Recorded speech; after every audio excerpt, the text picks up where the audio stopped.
Des cintres volants, des miroirs grossissants, le Centre culturel d'Ath accueille une exposition surprenante à l'image de son nom. La tronçonneuse à tricoter, ce sont des mots d'enfant pour décrire une photographie de Sylvie Picry.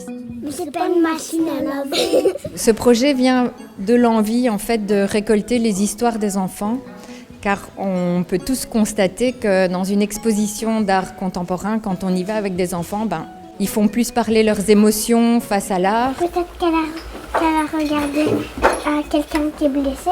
Il y a une certaine facilité pour eux d'accéder aux œuvres, même quand elles ne sont pas forcément évidentes pour les adultes. Non, c'est pas clair en fait ce que j'ai dit. Dans les livres de mon grand-père, il a aussi des petits lasso, mais sauf que c'est des papiers et qu'elle écrit quelque chose dedans.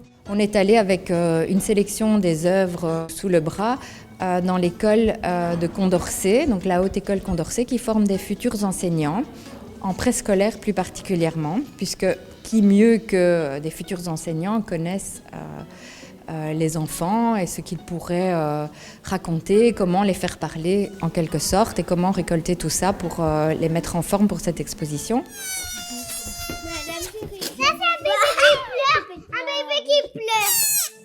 Très vite, on va se détacher de ce que représente l'œuvre dans un dessin d'enfant ou même dans la narration, dans les histoires, le récit.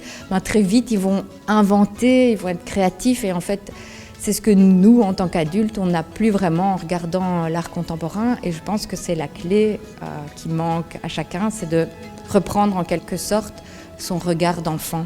Elle était riche et elle avait un dragon. Le dragon, il a avalé un éclair. Il a avalé un éclair. Pour cracher du feu. Ici, on est par exemple dans la partie qui explore un peu l'univers du gribouillage, qu'on connaît tous, qui est évidemment propre à l'enfance, mais qu'on retrouve aussi dans la création contemporaine, qu'on appelle plutôt expressionnisme abstrait, donc une forme d'expression qu'on jette comme ça de manière abstraite et très spontanée sur le papier, la toile, le sol, le corps.